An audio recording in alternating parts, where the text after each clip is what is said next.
Hello and welcome to this episode of Mind Over Matter. I know we've taken a pause of 3 months, but we are back with something that's better and probably something that you'll like more, because from now on, it's just not going to be me talking to you guys and telling you about things related to mental wellness, but I'll also have in every episode somebody who's an expert in the field. For today's episode, we have with us Dr. Deepak Raheja, who is a senior psychiatrist and also the director of Hope Care Foundation. Welcome, sir. Thank you. So for this episode, I sort of wanted to start because abhi New Year aa raha hai and this the Christmas season, and there's this general sense of happiness and merriment, but there's a term that often comes up which is called holiday sadness. So sir, could you tell us what does holiday sadness really mean, and do we actually have it in India? Because Christmas is not really the prime festival that we celebrate here. Of course, New Year is, but we sort of have more other festivals that we follow more dedicatedly maybe. So both of these actually. So, holiday sadness perhaps is a reality because what really happens is that in terms of the stressor that a situation which demands from you, and the more the demand that it produces, the more you feel you are answerable to perform, and then it has the potential of leaving you with a void or a vacuum or a sense of inadequacy. So what really happens is, whether it's Christmas or Diwali or any other festival, when you're prepping yourself too much with the expectation to perform, and you feel answerable that people are going to expect you to perform. And so that gets you into various kinds of investment, financial investment, emotional investment, socializing, trying to indulge. And in any case, I think a whole lot of these festivals are now increasingly getting woven with materialistic pleasure, more gaudy, more glamour, and I think that puts a huge amount of expectations from people to perform in terms of preparing themselves financially for it, preparing themselves emotionally for it, and when you are around the corner, not being able to do it. And this is also the time of the year when you're planning holidays, this particular time of the year, and also then the summer vacation. And I think the worst damage gets done by the social media, because you're watching your friends, you're watching people, and when we all know when we take pictures, we are taking the best moments, and when we are comparing, we are not comparing an apple to apple. We are comparing our state of mind to the best moment that was being portrayed in the social media. And that leaves us, lo and behold, high and dry in terms of, am I doing enough? Am I taking the Mauritius holiday? Am I buying the right things? Am I getting the right presents? Am I buying the right present to give to people? Am I going for the right holiday? And it leaves people with a crash. And that crash and that vacuum leads to a sense of a despondence. Rather than pleasure, rather than happiness, it culminates into despondence, in a sense of sometimes worthlessness and a sense of inadequacy. And that's not a good space to be in. That's not what festivals were meant to be. That's not what holidays are meant to be. They're meant to be indulgence with your family, with your friends, whoever you're taking that holiday with, but more so indulgence with your own self. Unless I'm at peace with myself, unless I have a sense of completeness about myself, how will I give it to others? And when I'm just worried about deliverance, when I'm only worried about how to be able to perform and to do the best and to make my house look the best and to make my gifts and presents look the best and to be able to perform and for me to look the best, I have to feel the best. That happiness has to be skin deep and not skin superficial. It just doesn't have to be a beautiful dress that I wear or a beautiful makeup that I put. It also has to be a sense of completeness and happiness that I feel from inside, that automatically I'll be able to exude to others. So what really happens with most people is they're not able to find the right balance in terms of investing into themselves the me time, the also times to the time to gratify your own self, because that is also what that period of happiness is. So in scriptures and spirituality we keep saying when you give you automatically get, which is true. But when you just worried about giving with a fear of am I doing enough, it's going to leave you with a void. So you mentioned that this is a time that we usually associate with spending with loved ones, let's say, and when you sort of look at who these loved ones, what constitutes or who constitutes these loved ones, family becomes a big factor. But for not, again, this is the kind of discussion that's thankfully coming out now, that not everybody has the kind of family that they would like to go back to when it's the time of festivals or it's the time of holidays. In fact, now a lot of people have realized that you can have a chosen family, an alternative family, as opposed to the one that you were born into, because not for everybody. In fact, a lot of holiday stress comes from the fact that you will have to go back and meet family members, maybe not immediate members, but members of the family who actually cause distress, who may say things without thinking much and actually ruin the holidays for you. So what kind of pressure, because in today's date, again, we sort of trying to navigate that space, like you said, that we want to be giving, we want to be there for these loved ones. But so there's that guilt when you don't go for them or you're unable to be present for them. But there's also this realization that if I give them that much, it's going to cause a lot of issue or damage for me maybe. So, a lot of people, however, are very confused about this. How do you navigate? Because your family, at least in the Indian system, the family is supposed to be everything.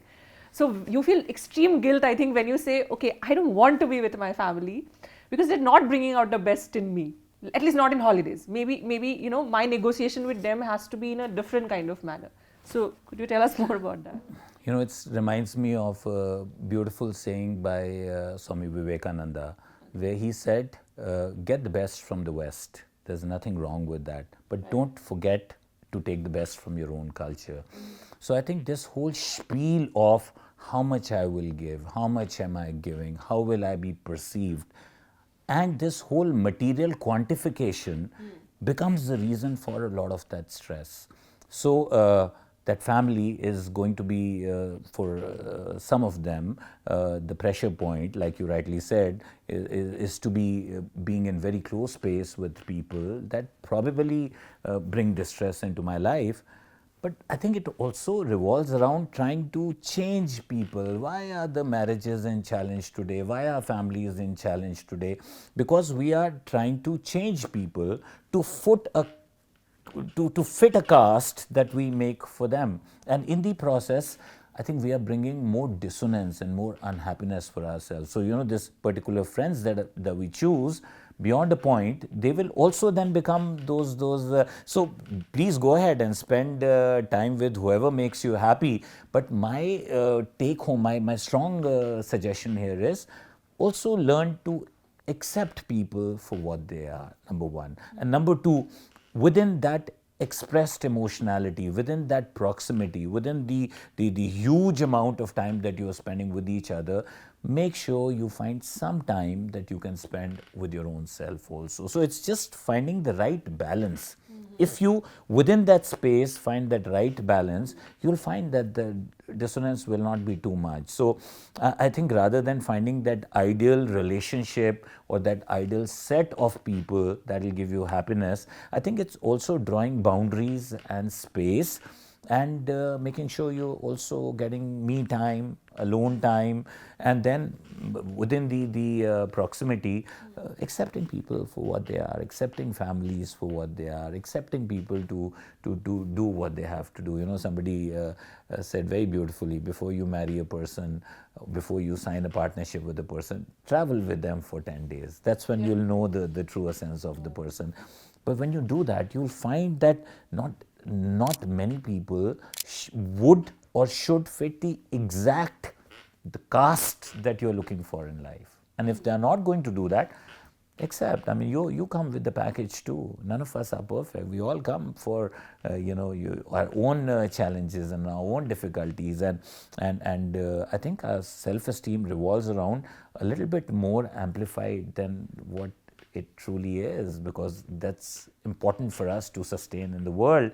And when people objectively see us, they see us with the difficulties and challenges that you come with. And if we do that, accept people for what they are. But like I said, this whole challenge of being with people, expecting, expectations. I think that really starts to complicate things. And I think if you can just be impromptu, if you can just flow with the energy, understand that it's okay not to be perfect. I think a lot of us are marred and plagued today by playing the emotional diva. We're trying to just be picture perfect, and that's a challenge that leads to people feeling so despondent and so inadequate that sometimes they contemplate harming themselves. For a lot of suicides or attempted suicides, that moment, that tipping point is largely revolves around inadequacy about your own assessment, So, and that inadequacy, to my mind, comes only with hugely amplified expectations,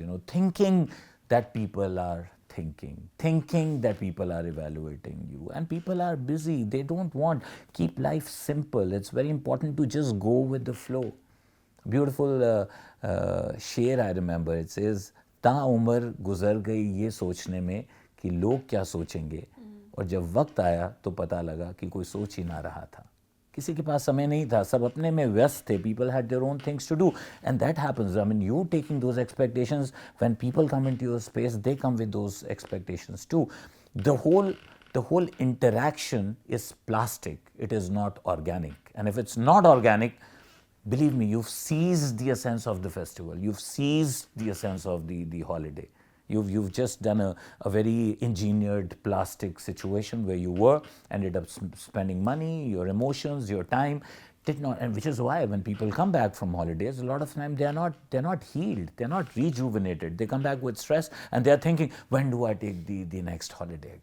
So what did you do? You put money, you put emotions, you traveled, and you're coming back with more despondence, more hollowness, more inadequacy, and time goes by. If I can't be happy in this moment, and life is not about just mindfulness, it is also about momentfulness. And the momentfulness is about connecting to that moment.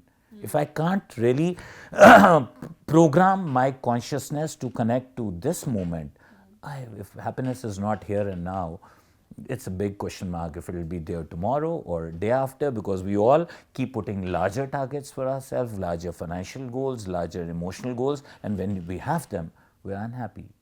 The person we were desperate to marry once is a person that we are desperate to not live with and divorce, not understanding that there is a person waiting who's as desperate to marry that same person. So where was the problem? The problem was in the head. It was not in the environment. Maybe it was not in the person. So we all need to do our journey, be perceptive to concepts like this. So the learning doesn't happen at age 60 or 70. The learning happens at age 20 and 30, where you can lead a more accomplished and better life. What we are doing is, we're taking life heads on without understanding the deeper meanings, and those deeper meanings are the blueprints that come in our scriptures, they come in our Bible and Quran and Gita. They are the blueprints of life, but we're not investing time. We want to invest time for that beautiful holiday, which is like Ye Dil Mange More, which is the big boy and the big burger, make everything larger than life. And bhala uski kameez meri kameez se safed kaise, which is what's happening in the social media today. Why is that person taking that bigger holiday? I will now thrive towards making that holiday bigger. It doesn't get bigger. I spend money, I get there, but I'm not so much more happier. So you would say that basically the two things that I can sort of realize, that most of us also do not know how to have boundaries without again feeling guilty about it, because I think we're not used to understanding that boundaries can actually be very helpful for us, as opposed to, when we say boundary, I think we automatically look at it as a cricket boundary, ki ball idhar ya udhar, and instead of like, oh, but this can actually help us function better and give the best we can give without harming ourselves, and the best somebody else can take without it affecting them in a negative way. And the other that you pointed out is like, a lot of us sort of don't do the internal work. We sort of rely on very external ways of validation and then trying to figure out, okay, but where is the problem? I have done, like you said, I've done the bucket list, and it's clearly still not working out for me. There's this other thing I want to say, ki, winter can actually be a very difficult season for a lot of people because there is this lack of sun. We live in Delhi, half of it is also pollution, and it's extremely cold, it's bitterly cold, not everybody likes to be. Do you think the idea, like because we're talking about the holiday sadness and the pressure it brings, also sometimes can merge with that of the general cold and environment that is created because the need for warmth of company, like actual physical warmth and also the warmth of company and people around us sort of gets a bit intense as opposed to, you know, let's say the rest of the months when you probably are not thinking so much about it. These two also often conflict? Very well put, yes. Seasonal affective disorder is a reality. Seasonal winter blues and winter depression is a reality. And incidentally, it can merge around this time. And if it's repetitive, recurrent, happening during that time, and it's, you know, coincides with that time of the year, you need to be evaluated, or you need to look into seeing if it is a seasonal pattern, which leads to a more prolonged dysfunction, which leads to a more prolonged state of despondence and morbidity and sadness. And that's something which is treatable, that's something which is to be looked into, and it's worthwhile to see a clinician who can help you make a diagnosis and help you with it. But yes, even to the vulnerable few, the time of the year can accentuate symptoms of despondence and that inadequacy. But as much as this time, the Christmas or the New Year's time, I mean, those holiday pressures or holiday blues can happen around Diwali, they can happen around Eid, they can happen around any festival where you're expected to perform. So it's not just the seasonal pattern or correlation, it is the demands posed by the society into deliverance. And that deliverance is very mental, psychological thing, because I will imbibe, I will make myself accountable to the extent that I want to. And if I'm gullible, so, you know, the environment today plays me for it, because we're living in a material world and it suits the economy to sell expensive things and to promote glitterati and glamour. And then if I just get caught up in that becomes that demand. I mean, just example that I'd like to cite is, and sometimes I go through that pressure also, you know, in festival time when you have those Happy New Year messages to keep trail, and then I start feeling guilty that, oh my God, I'm not replying to them.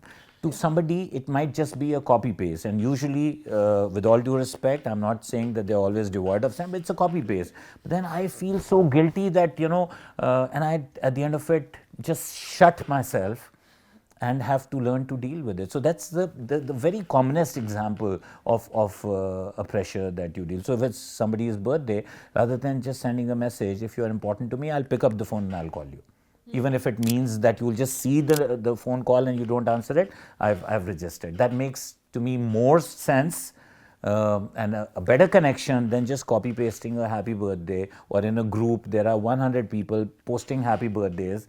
Well, how many of those, with due respect, really care or really matter? They don't. But just it puts you under humongous amount of pressure that, oh my God, I've received 150 messages and I haven't replied to them. And when I start replying to them, it takes me away from that momentfulness. It takes me away from my dharma and my karma, which I'm doing, sitting with a patient. And to juggle through and find that time becomes extremely challenging. So at some stage I need to understand that it is okay. I will not put that pressure on myself. I will do justice to what is in front of me and live in that moment. Because in that make-believe, trying to keep pace with the social media world, which is a challenge today, both with positives and negatives. And we're not saying it's all bad. It's some hugely great thing, social media. Thanks to social media, we are connecting with the world right now.